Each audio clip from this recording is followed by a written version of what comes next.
Bonjour à tous et bienvenue dans le cours numéro 4 de la thermodynamique. C'est un cours très important parce que on va s'intéresser aux différentes transformations et dans cette partie, je vais traiter la transformation isocore et isobar.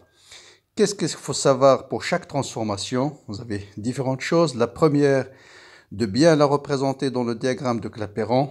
Ensuite, de bien savoir déterminer les quantités de chaleur et le travail échangé avec le système, entre le système et le milieu extérieur, et déterminer la variation de l'énergie interne et l'enthalpie pour chaque transformation. Commençons donc par une transformation isocore. Qui dit transformation isocore dit le volume constant. Donc on va commencer par la représenter dans le diagramme de Clapeyron. Volume constant, ça veut dire vous avez une droite verticale. Donc bien sûr la transformation peut être dans le sens 1 vers 2, comme il peut être de 2 vers 1. Tout dépend de comment varie la pression lors de la transformation. Pour réaliser une transformation isocore, on va enfermer un gaz dans une enceinte non déformable. Ça veut dire à chaque instant, vous avez le volume de gaz est égal au volume de l'enceinte. Autrement dit, le volume, c'est une constante. Donc, D de V égale à 0. Et si on ramène une quantité de chaleur, un transfert thermique à ce gaz, d'une façon réversible, qu'est-ce qui se passe? Le gaz va chauffer. Quand le gaz chauffe, l'agitation thermique va augmenter, donc les chocs avec les parois va augmenter, donc la pression à l'intérieur du gaz va augmenter. Et aussi, la température. Donc on conçoit très bien que lors d'une transformation isocore, vous allez avoir une augmentation. Bien sûr, ça dépend de la transformation, hein. Ça peut être une diminution, ça peut être une augmentation. Dans notre cas, je considère ici, on va avoir une augmentation de la pression et une augmentation de la température. Autrement dit, pour une transformation isocore, vous avez un échange thermique avec l'extérieur, mais pas de travail. En effet, puisque delta W c'est égal à moins P fois T de V, on vient de dire que pas de variation de volume, donc le travail échangé, que ce soit pour la transformation 1,2 ou 2,1, va être toujours égal à 0. Or, d'après le premier principe de la thermodynamique, la variation de D de U, variation infinitésimale de l'énergie interne, c'est delta Q. En intégrant, vous allez avoir la variation de l'énergie interne entre l'état 1 et l'état 2 va être égale à la quantité de chaleur échangée. Voilà. Donc, on va essayer de déterminer son expression. Or, vous savez, on vient de dire que d'après le premier principe que D de U est égal à delta Q plus 0, delta W égale à 0, donc j'intègre delta U est égal à quoi? Est égal à Q12. Et d'après le premier principe de la thermodynamique, delta U c'est CV fois delta de T. Donc on va déduire que Q12 est égal à CV fois T2 moins T1. Donc voilà, on connaît le travail et la quantité de chaleur échangée pour la transformation isocore. Maintenant, en ce qui concerne l'enthalpie et l'énergie interne, on vient de montrer dans le chapitre précédent que pour un gaz parfait, D de H est égal à Cp fois D de T. Donc delta de H, c'est Cp T2 moins T1. Et bien sûr, la variation de l'énergie interne, c'est Cv fois D de T, qui est égal aussi, on vient de le dire, à Q12. Donc voilà, on a déterminé le travail, on a déterminé la quantité de chaleur. Donc dans une transformation isocore, pas d'échange de travail, échange thermique, et vous avez une variation de l'énergie interne et une variation de l'entropie. Passons à la transformation isobar. Qui dit une transformation isobar dit pression constante. Donc d'abord sa représentation dans le diagramme de Clapeyron, donc c'est une droite horizontale. Donc ça peut être bien sûr dans les deux sens, 1 vers 2, lorsqu'il s'agit d'une détente. Si on vous dit le volume augmente ou bien on vous dit une détente isobar, c'est le sens 1, 2. Si on vous dit une compression, ça signifie que le volume diminue, donc ça sera une transformation dans le sens 2, 1. Qu'est-ce qui se passe physiquement pour avoir une pression constante? Il suffit d'enfermer le gaz dans une enceinte à volume déformable. Ça veut dire que à chaque instant, le piston va se déplacer de façon qu'à chaque instant, vous avez la pression du gaz doit être égale à la pression extérieure. Donc la pression, c'est une constante lors de la transformation. Donc imaginons qu'on ramène une quantité de chaleur au gaz. L'agitation thermique va augmenter. Donc le gaz va exercer un travail sur le piston et va le déplacer de façon à avoir à chaque instant la pression extérieure est égale à la pression de gaz. Donc on conçoit très bien que lors de ce type de transformation, vous avez en même temps un échange thermique et en même temps un échange de travail qu'on va essayer de déterminer.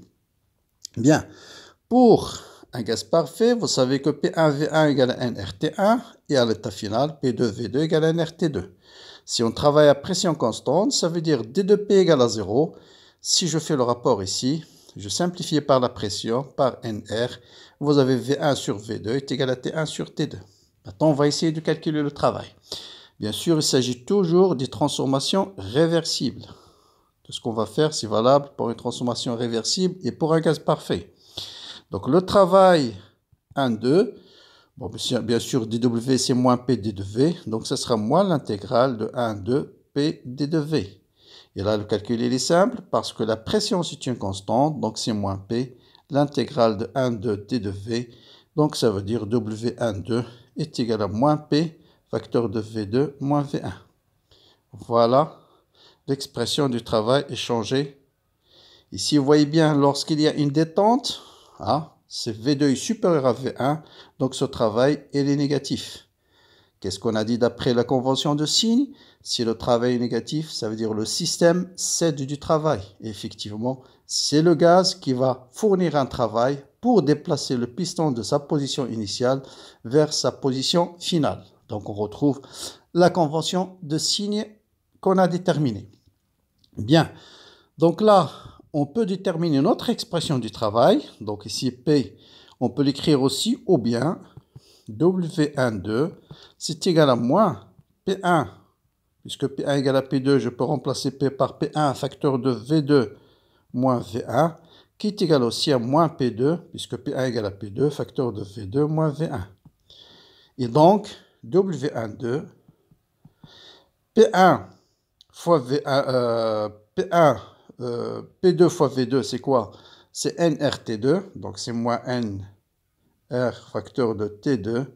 Et P1V1, c'est nRT1, donc moins T1. Voilà, donc je peux l'écrire aussi en fonction de la température. Donc vous avez deux expressions de le travail échangé, soit moins P facteur de V2 moins V1, soit moins NR facteur de T2 moins T1. Donc tout dépend des données qu'on vous donne. Bien, on a déterminé l'expression du travail. Maintenant, on doit déterminer l'expression de la quantité de chaleur échangée. Et là, il faut absolument connaître les expressions qu'on a déterminées. Donc on sait que D de H, par définition, c'est D de U plus D de PV. Parce que je vous rappelle que H est égal à U plus P fois V.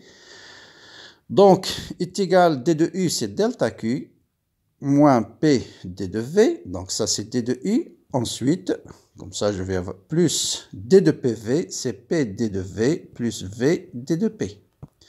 Donc, vous voyez bien, moins P D de V plus V D de P est égal à 0. On travaille à pression constante, ce terme est égal à 0. Et donc, D de H est égal à delta Q.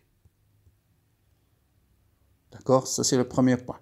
Donc, le travail échangé, Q1, 2, vous avez différentes expressions, est égal à delta de H. Donc, j'intègre cette relation. Et le travail et la quantité de chaleur, on avait plusieurs formes. Ou bien M CPM fois T2 moins T1. Ou bien N CM facteur de T2 moins T1, CPM toujours, T2 moins T1, ou bien CP, facteur de T2 moins T1. Bien sûr, il faut comprendre la signification de chaque terme. Ici, c'est la chaleur, capacité thermique massique, s'il y a la masse. S'il y a le nombre de moles, c'est molaire. S'il n'y a rien, c'est juste capacité thermique. Capacité thermique. Bien, donc voilà une première expression de la quantité de chaleur échangée. Ou bien on peut donner une autre expression, ou bien vous savez que D de U, premier principe, D de U c'est delta Q plus delta W. qui est égal pour un gaz parfait, c'est V fois D de T. Donc j'intègre, donc delta U est égal à Q12 plus W12 qui est égal à NCV delta de T.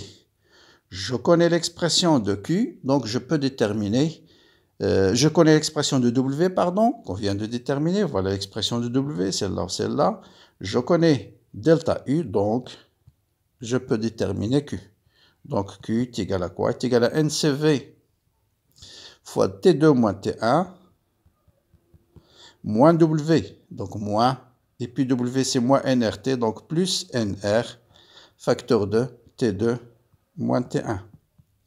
Je peux factoriser par T2 moins T1, T2 moins T1, donc il va être NCV plus NR, facteur de T2 moins T1. Bien. Or, vous savez, d'après la relation de Meyer, que NCP moins NCV est égal à NR. On l'avait déterminé. Donc, NCV plus NR, c'est tout simplement NCP. Donc, ça vous donne tout simplement une autre expression, Q est égal à NCP T2 moins T1. Voilà l'expression de la quantité de chaleur, que d'ailleurs on peut déduire directement à partir d'ici, parce que delta H est égal à NCP fois D de T. Donc voilà différentes expressions pour arriver à l'expression de l'énergie interne dans le cas d'une transformation isobare. Enfin, la variation de l'énergie interne et de l'entropie.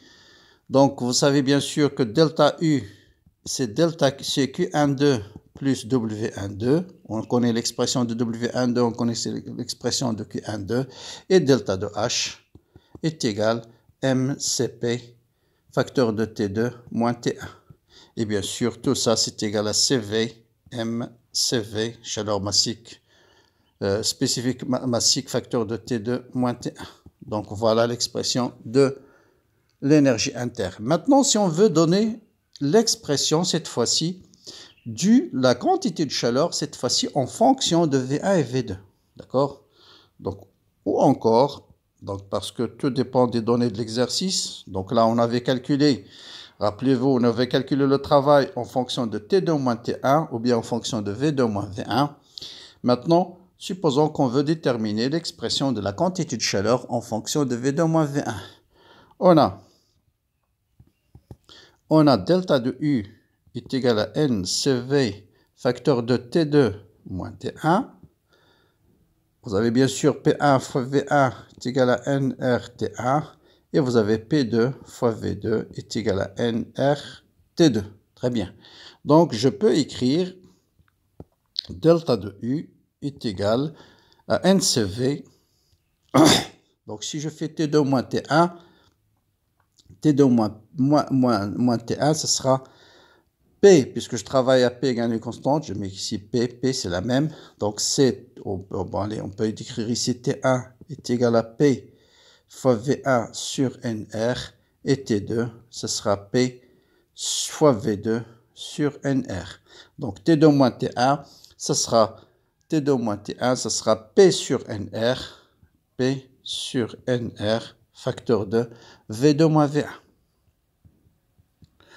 Bon, on peut simplifier bien sûr parce que NCV, vous savez que NCV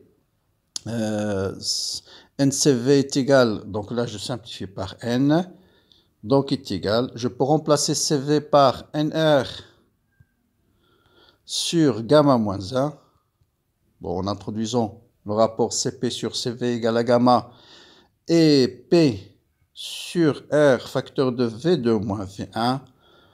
Ce qui implique que delta de U est égal à NP, en simplifiant par R, ça sera N fois P sur gamma moins 1, facteur de V2 moins V1. Voilà, donc j'ai exprimé delta de U, et puisque Q est égal à delta de U moins W12, donc c'est égal à NP sur gamma moins 1, facteur de V2 moins V1, Et W, on l'a déjà exprimé en fonction de P facteur de V2 moins 20 moins V1. Et voilà, j'ai l'expression de Q cette fois-ci en fonction de V1 et V2. Bien, donc voilà tout ce qu'il faut savoir pour les transformations isocore et isobar. Donc pour les transformations, je récapitule isobar. Vous avez un transfert thermique en même temps un travail. Pour le travail, c'est très facile à calculer puisque la pression est constante, ça vous donne V2 moins V1. Pour la quantité de chaleur, bien sûr, puisqu'on connaît delta U, toujours delta U, c'est CV fois delta de T. Vous connaissez le travail. Vous allez déterminer tout de suite Q12, d'accord? Donc Q12 est égal à Q12, voilà, est égal à NCV plus NR, facteur de T2 moins T1, ou bien NCP, facteur de T2 moins T1. Si on vous demande de déterminer Q en fonction de V1 moins V2, il suffit d'utiliser les lois de gaz parfait et remplacer T2 moins T1 par P fois V sur NR, P sur NR, facteur de V2 moins V1. Voilà tout ce qu'il faut savoir pour ces deux transformations très classiques et on verra les applications dans des exercices concrets très bientôt. Voilà, bon courage et à bientôt pour les deux autres contributions, pour les deux autres transformations, c'est-à-dire isotherme et adiabatique.